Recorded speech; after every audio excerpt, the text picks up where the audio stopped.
Welcome to Deep Life Conversations, where stories are shared and real struggles are acknowledged, and real transformation is possible through God. I am Jamie Santiago Manuel, at alam niyo po, we're so glad that you're here.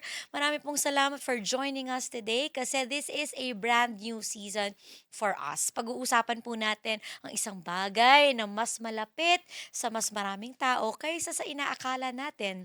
And that is addiction. But here po sa Deep Life Conversations, we believe that no chain is too strong for the power of God. Throughout this season, you'll hear real stories of people who experience God's grace and discovered that freedom is possible. And today, we begin po with a story that reminds us that it's never too late, no, for God to restore our lives. So, our guest for today is a woman who has lived through many seasons. Alam niyo po ba, there was a time when gambling slowly became part of her story. But through the grace of God, what once became a chain eventually became part of her story. So welcome po natin ngayon, Tita Nenet Bustos. Hi everyone. Hello. Yes! Woohoo! Ayan, hello Tita Nenet. Grabe, alam niyo po kasama ko na po si Tita Nenet nung bata pa ako. I think I was like 13 years old po ano, parang 13, 14, 15 years old magkakasama na Yung po kami sa bahay, sa oo. bahay. Parati po kaming nagsispend ng Christmas with them, Yeah. sa church, New Year. Talagang family po namin si Tita Nenet. And nakita ko po no, yung ginawa na pagbabago rin personally ng Panginoon sa kanila. So, Tita Nenet, paano po kayo unang, i-share mo naman, no? Paano po kayo unang nakapasok sa pagsusugal? And ano po yung nag-udyok sa inyo noon? Yeah, sabihin na nating ano, beyond poverty. Ang hirap ng buhay talaga nun. And, kasi yung husband ko, he's working on a movie outfit 'no, kaya lang ano lang, seasonal ang ano namin, ang trabaho niya, yun. Kaya parang that's the easiest way to ano, to have, money, mga gano'n para sa needs ng Mhm. pamilya, So, 'yun. nakita natin 'no, talagang merong need. Kaya po Mm. pala ninyo pinasok ito Yeah, kasi ang pagmamajong po ano, na talagang mahjong, mahjong ta's taya-taya po talaga ito mm. kasi may need. And bilang nanay, siyempre 'pag nanay ka gagawin mo lahat para sa pamilya mo and Yes. ito lang po yung opportunity for you, opportunity, eh, ginrab na po pala ninyo. So, Tita Nenet, paano po kayo paano noong una po ba naisip ninyo na darating sa punto na maapektuhan nito ang pamilya niyo, maapektuhan nito ang buhay, ang marriage ninyo? At ikuwento niyo po, ano po yung lifestyle ninyo ngayon during that season of gambling or season na talagang pagiging sugarol? Paano po ang bahay? Ano pong setup ng tahanan ninyo, ng pamilya ninyo? Naku, topsy-turvy talaga yung bahay. Yung kasi I have ano, three tables of mahjong, gano'n. So, we're staying in an apartment lang, maliit Mhm. lang talaga. So, minsan yung mga bata nandun lang sa kwarto nila, hindi sila lumalabas, gano'n. Nandun lang tapos kami nasa ano, mahirap, mahirap talaga. Ang hirap i-organize ng bahay na merong gano'n, Yeah. merong gano'ng sugal. Mm. Kaya hindi namin talaga I mean, yung kung maapektuhan, wala, hindi na namin naisip yun because of the needs ng Yeah, pamilya, correct. yun. Mm. Pero tita, magulo ba yung bahay nun or ano ba, may Ay nag-aaway, wala naman. punong-puno ng bisita 'yan Oo, siyempre. oo. 24/7 po ba bukas ang bahay niyo? Wala na po ba kayong tulugan? Hindi naman, meron naman siguro magre-retire kami ng ano, mga 2 o'clock Ng ta's hapon po? ng madaling Ha? araw. Madaling araw? Sabi nga nila pagka ano, ang mga player ko nun mga ano pa, mga artista din, yung Oh. yung mga director gano'n na 'pag sinasabi nila kunyari 1 o'clock na o 2 o'clock, "Oh, first painting na ng ng heaven, yung gano'ng madaling araw. So, Talaga. nakita pa rin natin yung grace pa rin po ng Panginoon sa inyo. So, speaking of the grace of God, Tita Nenet 'no, paano po kayo sinimulang abutin na ng Panginoon? Paano niyo po na-encounter si Lord ngayon sa inyong buhay? Iyon, yung nga na nung nagka-boyfriend yung anak ko na Christian, naayasi yung eldest, si Donna, 'no. Tapos yung talagang na-persecute siya, talagang rineject namin siya sa pamilya because alam mo na, 'di ba, yung hindi kami talaga hindi namin maisip na magkakagano'n siya. And then so, I even went to a priest 'no, para itanong kung ano ba yung pagiging gano'n ng anak ko. Sabi ko, "Bakit siya nagkagano'n?" Tapos sabi nung pare, "As long as he's doing for the Lord, Wow. good," sabi niya gano'n, "wala namang masama, pabayaan mo siya." Tsaka Mhm. lang kami na Himasmasan. nahimasmasan, hindi na kami nagalit, 'di na kami naano. And then one by one, na-win naman niya yung mga siblings niya. Wow. Tapos, kami, naano na rin kami, pero we still ano, simba sa Katoliko, first thing in the morning, dun muna, tapos pupunta kami sa Life Giver, yun. Tapos yun, basta unti-unti nawala na lahat. Parang we are called talaga, sabi nga, sanctified. Wow, set Amen. apart Set family apart, yes, for the glory family, of God. mm. Nakita ko po rin talaga ngayon ang family ninyo all serving, even ang Serving, apo niyo, yes. ang manugang Oo, niyo. saya ko talaga, Ay, yeah. sobrang priceless po talaga 'to. Yes, amen. Totoo nga pong talagang sinet apart kayo ng Panginoon. So Oo, tita, kuwento mo naman. Of course, 'di ba siyempre ang panganay niyo pong anak ang nag-win sa inyo. But is there a time where you encountered God personally in your life? yeah. Nung, ah, I was about ano, 36 years old, nung near death o death na talaga Yeah. kasi I was about to ano, dadalhin na sa morgue, nung Oh, tinakpan na ako ng kumot. wow. And then, yun dumating yung brother ko, siguro ano na rin ni Lord yun ano, na hindi pa ako mamamatay. Dumating siya, nagalit siya sa mga doktor na gano'n na 'pag may nangyari sa'kin, ah, pagbababarilin daw niya yung mga yun, gano'n. So pinaalis lahat ng mga doktor, lahat yung mga ano ko, yung mga kamag-anak, mga kapatid. And then ano, rinevive nila ako, Mhm, yung parang electric ano, gano'n. opo. Yun, nagtalsikan lahat ng dugo, yung mga patay na dugo siguro, yung mga Oh, ano, tapos na-revive ako. wow. Pero during that time na siguro, patay na ako, I saw heaven. Wow. Yeah, I saw heaven. Tapos nung lalabas na akong ganyan, sinara nila yung gate, hindi nila ako Oh, pinapasok. mhm. And that was the time na na-revive ako. Praise Kaya God. sabi ko, alam ko na yung I'm bound to heaven. Yes. Amen.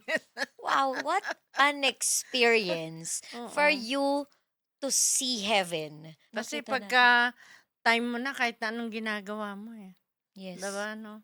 Pagka ano naman, 'pag hindi mo pa time kahit na nandun ka na near death, you still survive. Yeah, Yes. kaya ano, Praise God. And amen you're talaga. here, Yeah, alive. Po, no? Kung anong ginagawa po ng Panginoon sa'yo ngayon. yeah. God is good talaga, wala akong masasabi 'no. I mean, when I pray, kaya kahit na small thing lang 'no, small things na hihingin mo sa kanya, nandiyan nagre-reply agad talaga siya. Wow. Yung parang pagka ano sa sight niya, good to his sight Mhm. 'no, magre-response talaga si Lord. Amen. Gano'n talaga siya, yung kaya kaya I believe na talagang merong Diyos Amen. and I saw heaven. Amen. Talagang kailangan sa kanya ka lang talaga maniniwala. That's right. Amen and amen. Mm. Thank you, Tita Nenet. for sharing your story. First part pa lang po yan ha. Nakita namin sa testimony mo, sa story mo, na kahit gaano kalalim ang addiction ng isang tao, hindi kailanman tumitigil ang Diyos sa pag-abot sa atin at pagtawag, pagbalik sa Kanya. Mm. Ngayon naman, samahan natin si Brother Manny as he help us understand through God's Word how true freedom begin and how Christ break the chains that keep people in bondage. Huwag po kayong aalis. We'll be right back. Wow! Purihin ang Panginoon. Napakinggan natin ang napakagandang testimony ni Sister Mami Nenet, no, na isang kwento ng pagkakagapos tapos pumasok ang biyaya ng Panginoon. Kumilos ang Diyos para baguhin ang kanyang buhay. At ang totoo, marami sa atin ang katulad niya na nagapos sa kanya sa pagsusugali, di ba?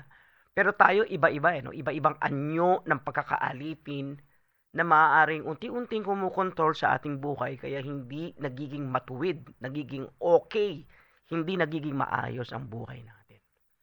At ngayon, pag-usapan natin kung ano ang sinasabi ng salita ng Diyos tungkol sa tunay na kwento ng kalayaan base sa kwento ni Sister Nenet.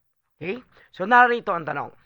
Saan nagsisimula ang tunay na kalayaan mula sa addiction o pagkakabihag, pagkakaalipin? Where does true freedom from addiction begin? Yan. Saan nanggagaling?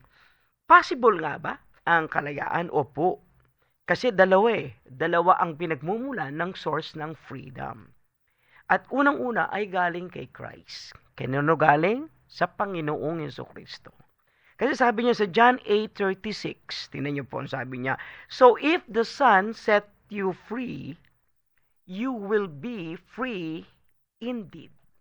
Kapag pinalaya kayo ng anak, sabi niya ganon, kayo ay malaya ng tunay. So, possible bang freedom? Yes.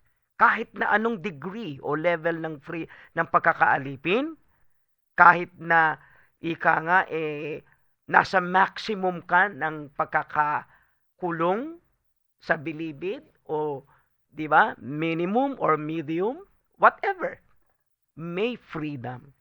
At ang sabi sa scripture, galing sa Panginoong Jesucristo ang kalayaan. Pero hindi pa nagtatapos doon. Dumating ang Panginoon upang palayain tayo lahat. Pero meron pa another source ng freedom. So possible ba kay Sister Nenet mabago at lumaya? Yes. Dahil kay Christ. Pangalawa, dahil sa Holy Spirit. Ano ulit? Dahil sa Holy Spirit. 2 Corinthians chapter 3 verse 17. Ang sabi, now the Lord is the Spirit, the Holy Spirit. And where the Spirit of the Lord is, there is freedom. Kung nasaan ang Espiritu ng Diyos, nandoon, sabi ng Biblia, ang kalayaan. So there is freedom through the works of the Holy Spirit. What human institution cannot do to man, the Holy Spirit can do. What human being cannot do to man, Christ can do. For you and for me.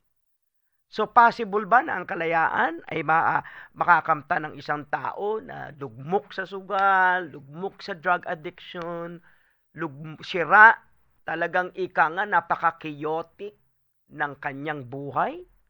Maaayos? Yes, mula sa dalawang persona na ito, man can avail total freedom from any form of addiction. At ang gagawin ng Panginoong Jesucristo, aalisin sa atin yung tanikala ng pagkakabihag, pagkakagapos, papasok ang Holy Spirit upang yung tao tuluyan bigyan ng final confirmation ng kalayaan at dalin ulit sa bagong lifestyle, sa bagong mindset, sa bagong buhay, which yun nga ang nangyari sa ating bisita at sa ating special guest ngayon. Ibig sabihin, anuman ang addiction, struggle, o kaya tanikala na maaaring, gumagapos sa buhay mo ngayon. Ayan, gumagapos, di ka makabala. Tandaan mo ito, hindi susuko ang Diyos. Pinadala niya ang kanyang anak, pinuhusan ka ng banal ng Espiritu Santo, at sa pamamagitan nila, meron na ngayong kapatawaran. Meron na ngayong bagong simula at may tunay na kalayaan. Kaya kung papaano kumikilos ngayon ng Diyos sa buhay ni Mami Net, kaya rin niyang kumilos sa buhay mo. Freedom is possible to us. Amen po ba? So siguro, ang gawin natin, Pastor Manny, paano ko makakamtan yan? Pwede ko ba makamtan ngayon yan? Nanonood ako ngayon sa inyo. The answer is yes. Today is the day of your salvation. And tomorrow may be too late. Today is that day. Christ now is your salvation. And the Holy Spirit now will completely set you free from the slavery of sin and any form of stronghold and addiction. Gusto mo pag-pray kita, you close your eyes right now, then I'll pray for you at tingnan mo kung paano kikilos ang Panginoon. Sumunod ka sa akin sa panalangin, tanggapin mo si Jesus bilang Panginoon tagapagligtas, aminin mo ang iyong kasalanan, paniwalaan mo na siya ang iyong tagapagligtas at papasok sa iyo ang kapangyarihan ng banal na Espiritu Santo at baguhin ng tuluyan ang iyong buhay. Close your eyes, let's pray. Panginoon, marami pong salamat. Nagsisisi ako sa lahat ng nagawa kong kasalanan at nanunumbalik kay Kristong aking Panginoon. Nagpapailalim sa kanyang paanan na siya na ngayon ang aking tagapagligtas, accepting Him as my Lord and my sweet Savior. And I want my freedom now in Jesus' name. And I want to walk with freedom in my new life. Salamat sa iyo, Panginoon. At dalangin ko, Lord God, na akayin ako ng Holy Spirit upang tuluyan akong mamuhay ng isang bagong anyo kay Kristo Jesus. Pinupuri ka namin sa pangalan ni Jesus. Amen! Kung pinanalangin mo yan by faith at hindi ka nagda-doubt, ikaw ay tunay ng anak ng ating Panginoon. Hallelujah! Amen! Praise God! Bago sa ating pagtatapos, pakinggan natin ang natatanging awit na ito.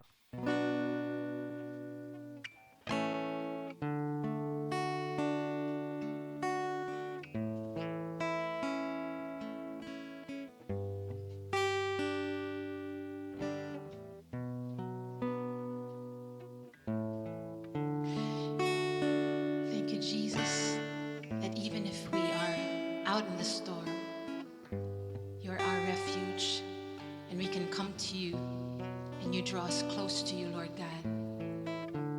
You're our Savior, our Redeemer, and we just bless and worship you.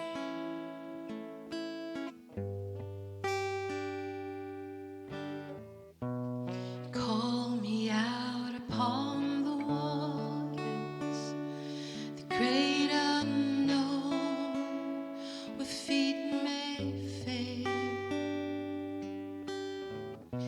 and there I find you in the mystery, in oceans deep, my faith will stand.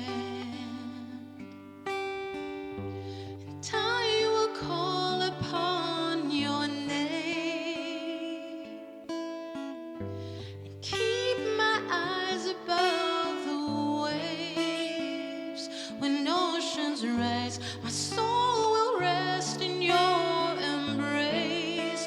For I am yours, and you are mine.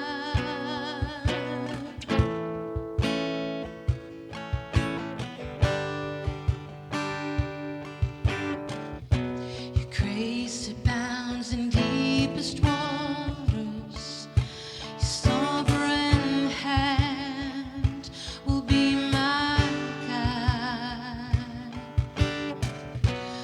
feet may fail and fear surrounds me.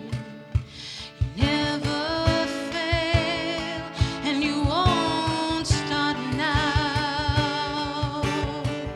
So I will call upon your name. Keep my eyes above the waves and oceans rise. My soul will rest in your embrace, for I am yours and you are mine.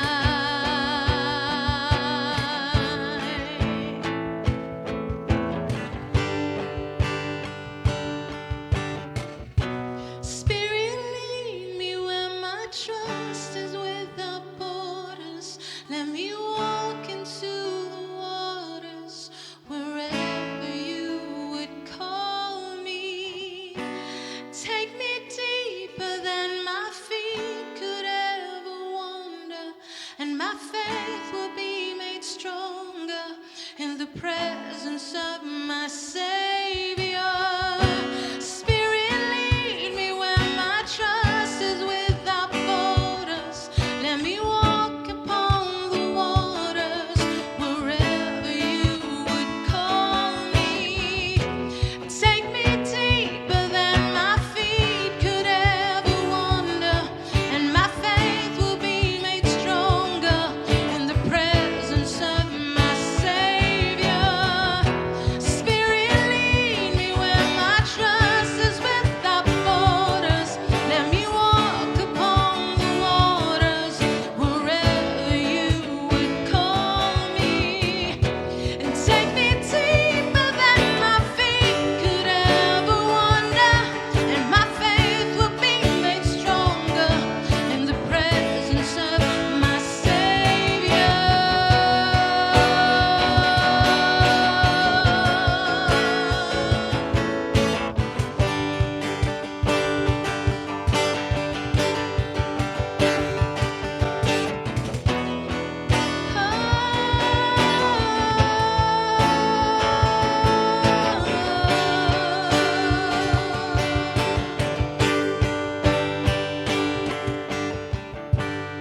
I will call upon your name and keep my eyes above the waves. My soul will rest in your embrace, for I am yours. You are mine.